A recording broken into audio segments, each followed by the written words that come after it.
काय म्हणतोय?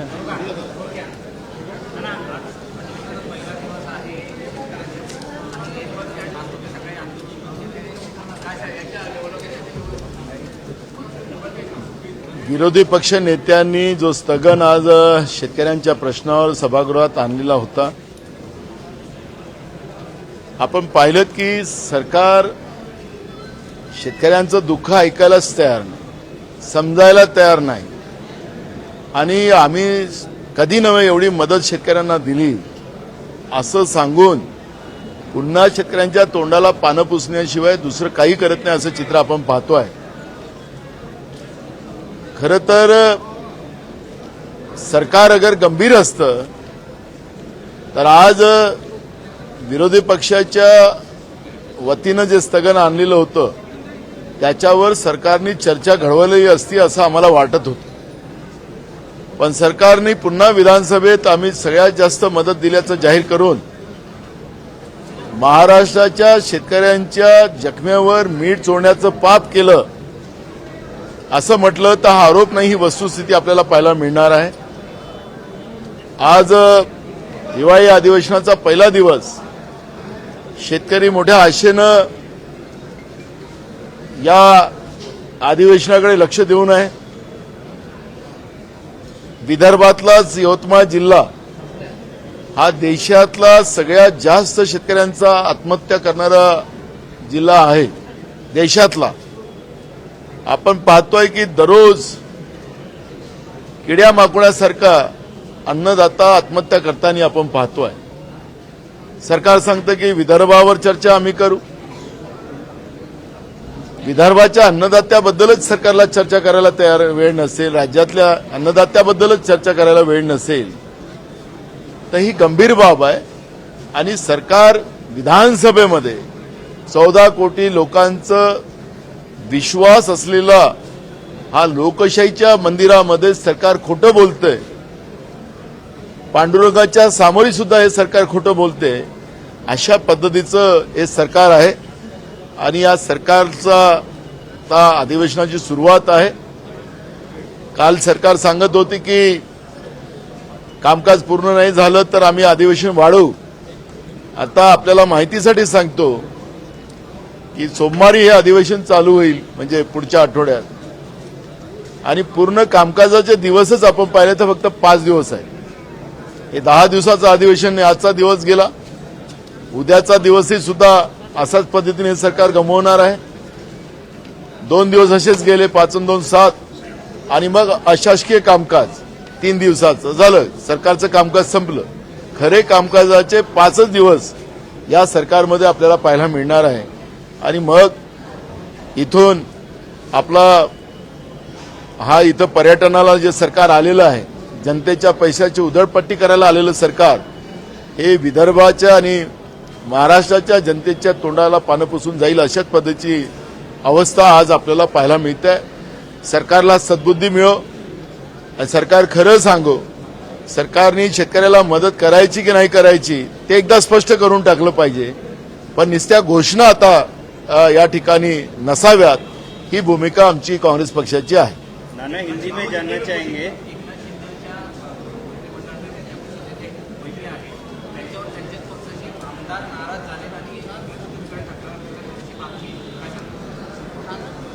ह्या सरकारमध्ये आपसातलेच मतभेद फार आहेत.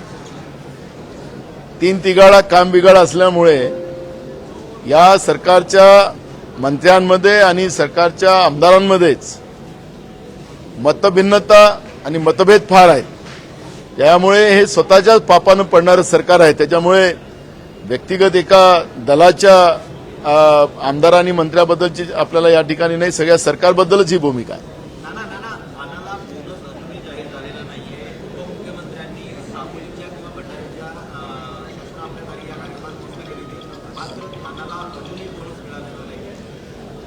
पहिली गोष्ट तर बोनसचा तर भाग दूरच आहे.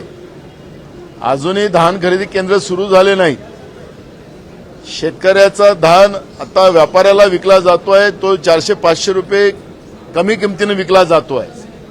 म्हणजे उद्या सरकारने 300 रुपये बोनस, 350 रुपये बोनस जाहीर केला, पण सरकार शेतकऱ्यांचं जे त्याच्या धानाला जो समर्थन मूल्य मिळायला पाहिजे तोच सरकार मिळू देत नाही, तर त्याचा बोनस हा भागच वेगळा राहिलेला आहे.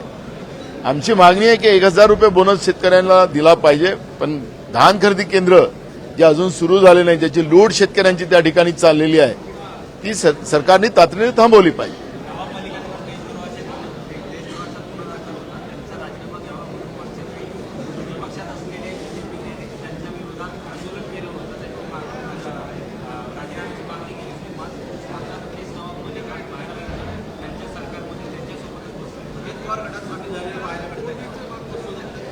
असं आहे की आणि मग तो शुद्ध होतो.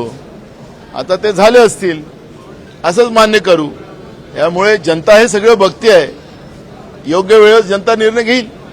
नाना, हिंदी में जानना चाहेंगे, आज पहला दिन हुआ है, क्या अपेक्षाएं थी, क्या पूरी हुई? महाराष्ट्र में जो लास्ट टाइम जो साल भर के पहले जो अवकाली बारिश हुआ था उसमें किसान का नुकसान हुआ था. इस साल बारिश के फसल में भी कई जगह सूखा रहा, कई जगह किसानों की फसल पानी के अंदर डूब गई थी, उसकी भी मदद नहीं की. और अभी जो बारिश आई है, बेमौसमी बारिश हुई, वो बारिश में बड़े पैमाने में किसानों का फसल की नुकसान हुई. तो ये बार बार किसानों का नुकसान होने से बड़े पैमाने में अन्नदाता और किसान इस राज्य का आत्महत्या कर रहा है. और इसलिए आज हमने एक स्थगन लाया था, और स्थगन के आधार पर सरकार को हम जवाब पूछना चाहते थे, लेकिन सरकार ने जवाब देने की जगह झूठ की बातें वहां रखी, झूठ का पिटारा वहां पे खोला, और किसानों को मदद न देने की व्यवस्था हमने घोषणा तो की है, लेकिन मदद अभी तक नहीं मिली, और उससे किसानों की बड़े पैमाने में आत्महत्या यहाँ पे हो रही है. हमारी आज भूमिका ये थी कि आज कोई कामकाज था नहीं, तो सरकार ने इसके ऊपर चर्चा करना चाहिए और तुरंत किसानों को मदद देना चाहिए, ये मांग हमारी कांग्रेस की थी. लेकिन महाराष्ट्र में जो किसान विरोधी सरकार जो है, बीजेपी प्रणीत सरकार है, ये सरकार किसान विरोधी है, ये स्पष्ट हो चुकी है. सरकार महायुतीच्या आमदारांना 40 कोटी रुपयांचा विकास निधी देणार. यांनी जे काही प्लॅनिंग केलेलं आहे महाराष्ट्रामध्ये, आपण पाहिलं की आता कॉन्ट्रॅक्टर संपावर जायला लागलेले. 10,000 कोटीचे पेमेंट बाकी आहेत. आपल्याला पाहायला मिळतं की निर्मल भवनमधून टेंडर मॅनेज केले जातात, अभाव टेंडर दिले जातात.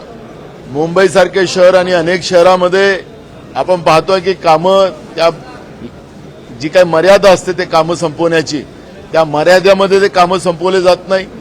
मग त्याचं पुन्हा रिटेंडरिंगच्या जागी त्याच कॉन्ट्रॅक्टरला पुन्हा रेट वाढवून ते कामं दिले जातात. आणि या पद्धतीनं मोठ्या प्रमाणात राज्याची तिजोरी लुटण्याचं काम राज्यातलं सरकार करते आहे.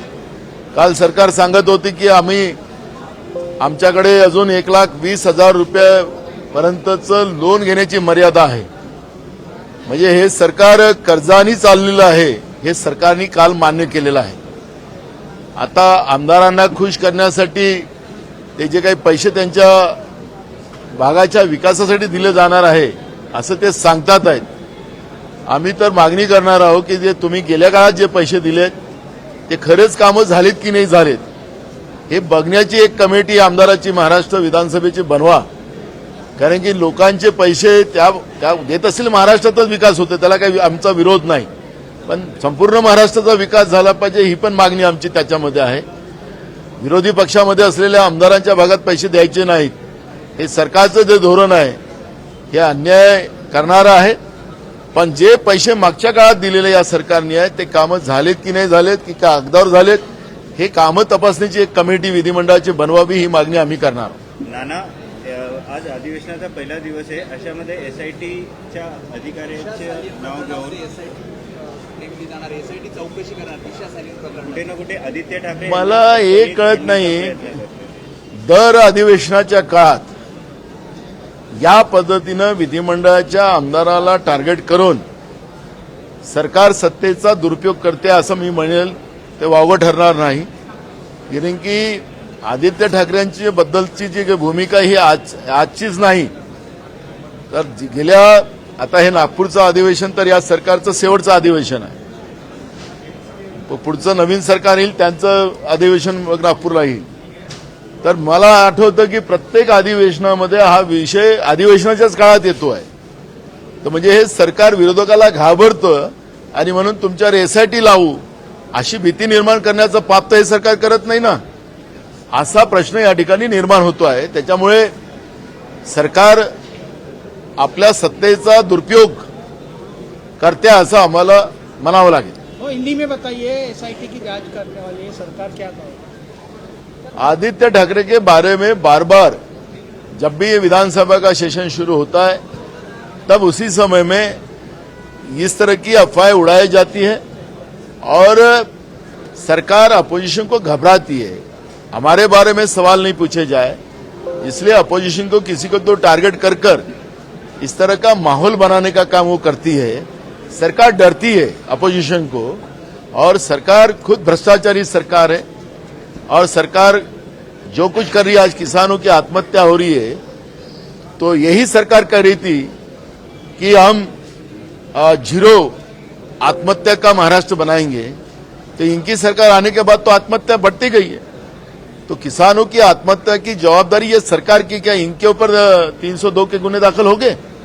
ऐसे कई सवाल हम पूछेंगे. इसलिए सरकार ने डराने की बात छोड़ो, जनता के प्रश्न ये यहाँ पे कैसे छूटेंगे, लोगों को हम कैसा न्याय देंगे, इसके आधार पर विधानसभा में चर्चा होकर न्याय देने का काम हम लोगों ने करना चाहिए.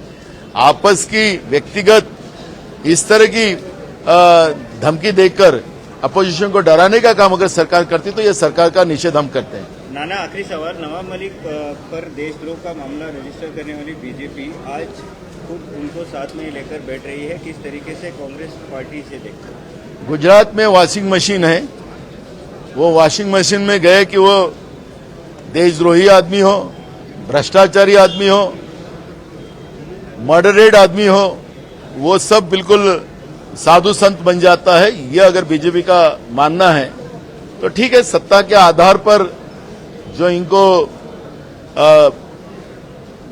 राजनीति करना है तो करे, लेकिन देश की और राज्य की जनता इस सब चीजों के ऊपर ध्यान देकर बैठी है. Thank you.